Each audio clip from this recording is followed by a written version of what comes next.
Ассалаумағалейкум ағайын. Өткен ғасырдың 70-ші жылдары афро-америкалықтардың аузымен айтылған рэп Қазақстанға 95-96 жылдары қақпақ ақса керек. Білетін жұрт рэп, гангстра рэп, фристайл, поп рэп, джаз рэп және лирикалық рэп болып дамып жатқандығын айтады. Арма ардақты ағайын. Бүгінгі сөз дәл осы қазақ рэпі жөнінде болмақ, алдымен әзірленген арнайы сюжетке назар аударайық.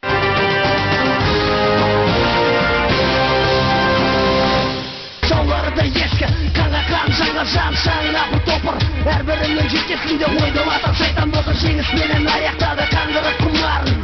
Жалпы жұртшылыққа жақау құйын есіммен жатталып қалған жаңа жөндік әнші Амангелді үшін рэп жаңа заманның поэзиясы. Көңіліндегісін рэп стилінде жазып, көкейдегісін көпшілікке осы мақамда жеткізеді. Елде жоқ өзгеше өнерді бастап рэп өнеріне келуіне қазақстандық ДМХ Сомкан топтары тікелей себеп болса керек. Қазірдің өзінде ел есіндегі дауыл Қазағыма лайықты атты 2 жеке альбомы жарыққа шығып үлгерді. Ақпан айында Елім атты тағы бір жаңа альбомның тұсауы кесілмек. Қалай өмір сүрсе дәл солай өлемі қаңаған жаңа жан бұл көше көлемі таусылмайтын бар әлегі көше ұлдарының әлемі. Тыңдармандары жақау деп білетін Амангелді Өтешевті ортамызға қошеметпен шақырайық. Қош келдіңіз студиямызға. Төрлесіңіз. Амангелді, енді афро-америкалықтардан басталды деп отырмыз ғой. Рэптің өзінің бір табиғатында бұл бір нормативке сәйкес емес лексиконмен айту, бір жағымсыз сөздер айту деген сияқты бір құбылыстар өзінің ішінде жүре беретін бір дүниелер, иә? Енді, мысалы, сіз қандай мақсатта айтасыз өзіңіз осы рэпті? Негізгі нәрсе, мынандай нәрсе, менің рэпке келу жалпы негізгі мақсатым, осы рэпте қалудағы мақсатым, ол менің жаңа тіл байлығымның асып, жаңағы оны төгіп, жаңа айтқанда, біреуді бір ақыл айтсам деген нәрсе емес. Бір қазақылық бір дүние қалдыруға артыма. Қандай тақырыптарды айтасыз? Негізі алыстан алып айтпай ақ қояйын, осының ішінен бір шет жағасын оқып берейінші. Біздің отан деген нәрсе тақырып бар, жүрек түбіндегі нәрсе, ұлы қазақ, қазағыма лайықты да, бұл ең бірінші алғашқы қазақстандық этно-рэп деп айтсақ бола ма?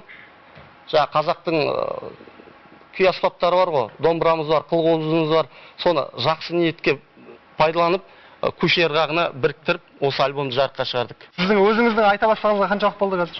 Мен негізі өнерге 2002 жылы келдім. Алла нәсіп еткен болса. Өнерге дегенде осы рэп өнеріне. Иә. Енді әртүрлі көзқарас бар. Рэпті өнер деп айтып отырсыз, өнер деп қарамайтын кісілер де бар. Егер біз осы нәрсеге жаңағындай кең көлемде назар салатын болсақ, бұл бәлкім шынайы бір мәдениетке айналарына мен күмәнданбаймын. Енді Амангелді осы істің басы-қасында жүргеннен кейін нағыз өнер деп атап отырсыз ғой, иә?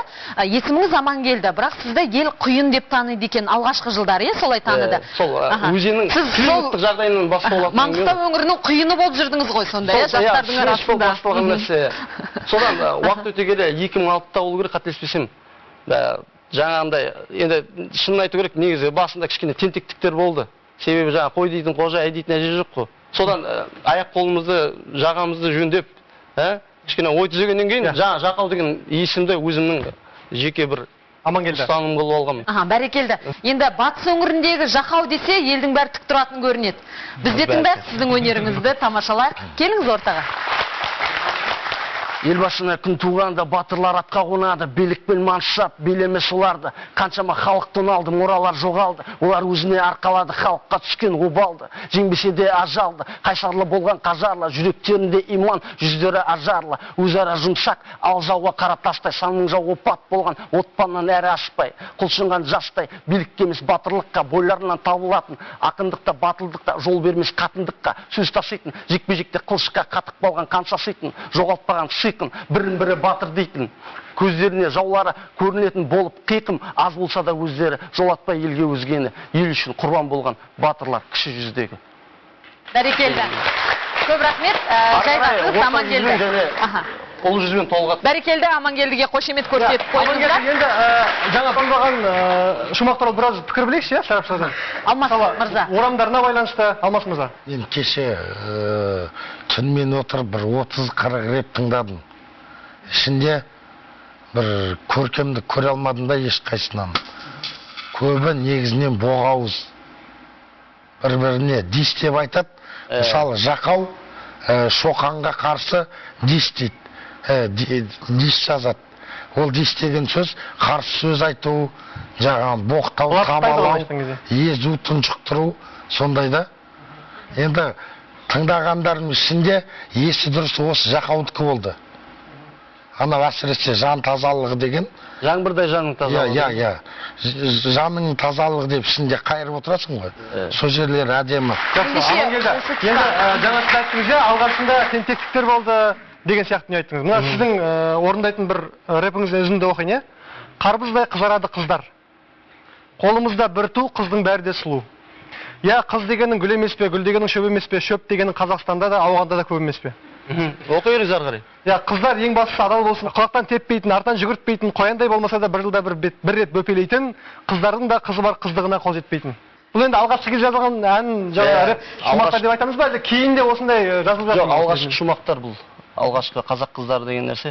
Негізі жаңағы сөздің артында айтып отыр ғой. Қыз деген гүл емес пе, гүл дегенің шөп емес пе, шөп дегенің ауғандарда Қазақстанда көп емес пе дейді. Дейді жігіттер, десе маған мейлі. Қазақ қыздары ары қарай жалғасады, егер іздеп қарасаңыз. Негізі мен сондай пікірде жүрген адамдардың пікірін жоққа шығарып жатырмын да. Бірақ енді мына бір алғашқы бөлігіндегі кейбір жағымсыз дүниелер, мысалы жаңа қыздарды қояндай болмаса да бір жылда бөпелейтін деген сияқты сөздер.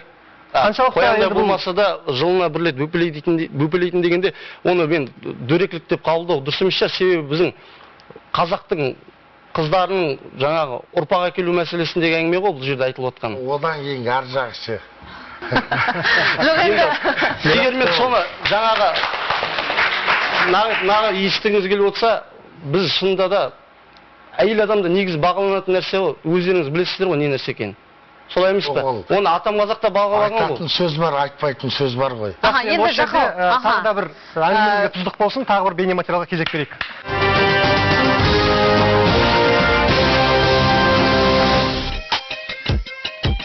Өткен ғасырдың 70-ші жылдары афроамерикандықтар арасында пайда болған хип-хоп мәдениеті, рэп жанры қазір қазаққа да таңсық емес болып қалды. Етек-жеңізін киімін киіп, африкандық бұрым сымақ өсіріп, шынжыр әшекейді қаптатып қойып, Тимати, 50 Cent, Jay-Z, Eminem бірге ұқсағысы келетін қазақ жастарының қатары көбейіп келеді бүгінде. Отандық рэпке тыңнан түрен салған не болады, мен қазақпын әнінен көпшілік жастарды соңынан ертті.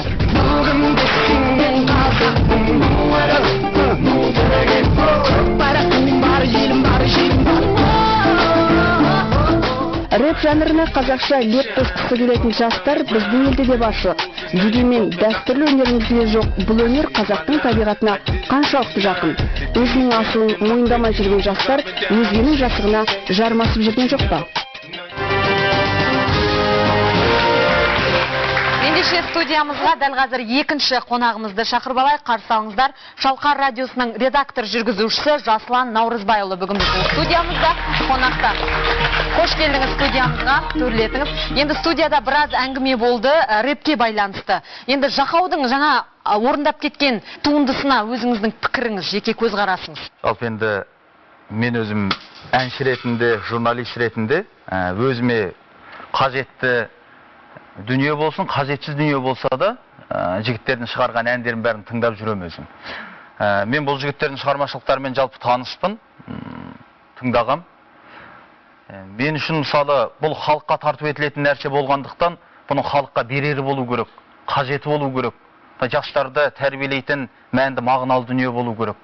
Енді өнер деп те қарауға болмайтын шығар, жаңа өздеріңізді айтып отырсыздар ғой. Бұны қас өнер деп те мен бағалай алмасам. Бұны мысалы үшін ат шығару жолында атың шықпаса жер өрте дейді ғой. Сонда қазіргі рэперлер жер өртеп жүр дейсіз ғой, былайша айтқан кезде. Жер өртеп жүр шынымен. Пайдасынан зияны көп. Мүлдем қажеті жоқ қазаққа. Жоқ, енді бұлай алып қарайтын болсақ, онда мысалы бізге эстрада келді, бізге мелизм келді, бізге клип келді. Солай ғой, бейнебаян, яғни. Біз өзімізге бәрібір есігімізді жауып отыра алмаймыз ғой, шекарамыз ашық. Біз бәрібір ол дүниелер келіп жатыр. Мүмкін мұны бір оң бағытқа бұру керек шығар, керісінше. Мен мысалы бұрын орыстың рэпін тыңдайтын бала кезімде 98-ден бастап рэпті тыңдап келе жатырмын. 2003-те Жақау інімнің, мен осы жақта тұрамын, ол Жаңаөзенде тұрады. 2003-те оның өлеңі келді. Сонда ойладым, мәссаған, қазақша рэпті біз де жасай алады екенбіз ғой. кейін келе ол іргетасы болды. Кейін келе салына бастады, қабырғалары Шоқан бауырым, Жақау бауырым сияқты жақсы өлеңдер шыға бастаған кезде мен орысша рэпті тыңдауды қойдым. Саналы тыңдармандардың қатарында болған шығарсыз, бірақ енді жасыңыз нешеде? Мен 23-темін қазір. Сіз бар ғой, жаңа айтып отырсыз, таң қалдым дейсіз. Қазақта да рэп бар екен ғой, рэп айтатын адам. Мысалы, рэп айту деген ол қас өнер емес. Оған ешқандай шеберліктің керегі жоқ. Ол дәстүрлі ән емес. Ол ән емес, ақындық емес. Бүгінгі заманды жырлаймыз дейді. Сонда айтыскер ақындардың жырынан әулие ме? Қазіргі рэп. Жоқ, қараңыз. Мына айтыскер ақындар жырлап жатыр. Жырласа сондай ақ жырласын. Арасындағы желік сіздердікі. Ертең 50-ге келесің сен, 40-қа келесің, өзің ұяласың. Біздер Шоқан бар міне да. Мен бармын, Аль-Насыр деген бауырларымыз бар, Шымкентте Хазарт деген жігіт бар. Біздер қазақ рэпінде алғашқы толқындармыз. Жоқ, түсінем мен. Алғашқы аға толқындармыз. Сіздер аға толқынсыздар. Ерболат Құдайбергенов. Рэп керек, бірақ ұлттық рэп жасаңдар. Қараңызшы. Бір минут, Жақау, сіз өз санаттарыңызға Ерболат Құдайбергеновті қоспайсыздар ғой демек, осы алғашқы толқынға. Жоқ, түсіндіріп айтын. Жоқ, вот мен түсіндірейін. Міне, дұрысты қараш, әңгіме өзің арнасып түсіп жатыр. Біз аға буынбыз, бізде де қателік болды. Бізде де айтып отырмыз ғой, айдайтын әже қой дейтін қожа жоқ. Уақыт өте келе, адам кішкене дамый келе, санасы кіре келе, өзің істеп жүрген түсініп қателігін. Жоқ, ол қателік. Дұрыс нәрсеге қаншама балаға сендер теріс үйретіп жатсыңдар. Аға енді сізге сөйлеуге мүмкіндік беріңіз. Енді біздер өзіміздің сол кезінде жіберіп алған қателігімізді түсініп, енді қазақилыққа тырысып жатқан адамдармыз. Оны түзеуге тырысып жатсыздар. Амангелді, сіз айтып отырсыз, мен бағана басында халыққа шыққан кезде сіз айттыңыз, өзімнен кейін келер ұрпаққа өзімнің ізімді қалдырғым келеді, бір керемет дүниені қалдырғым келеді. Бірақ кешіріңіз, жаңа қыздарға арналған жыл сайын қоян сияқты бір дүниелерді айтып кеттіңіз, сұмдық енді ананы. Қалай қалдырасыз, оны сіздің ұрпағыңыз қалай тыңдайды? Жақсы, сіз арасында өзіңіздің қателіктеріңізді түсініп, жақсылыққа қарай бұрылып деген сияқты бір қадамдар жасап жатсыз, бірақ енді тұтасталған кезде 95-96% сол Ресейдің, батыстың стилінде айтады, атауларының барлығы ағылшынша, кейбір мәтіндерінде былапыт сөздер жүреді, нашақорлыққа шақыратын әндер бар кәдімгі. Білесіз ғой, қазақша айтылып жүрген әндердің ішінде сондай дүниелер бар. Жақсыға үйрен, жаманнан жирен дейді. Әртүрлі нәрсе бар, рэп келді, онда мысалы рок деген бар, бәрі еліктеумен келіп жатыр. Еліктеумен келгенде кейбір адамдар солай еліктеп жүре береді, жаңағыдай боғауыз сөйлеп, ол оңай оны айту, жаман нәрсені айту оңай ғой, жаманды айтып тесік көтерілесің, ол рас. Өйткені сен мысалы біз қазір анаша туралы мына жерде жалаңаш қыздармен клип түстік, ол клип ертең-ақ тарап кетеді. Ал енді сіз жаңа айтып жатсыз ғой, жақсыдан үйрен, жаманнан жирен деп.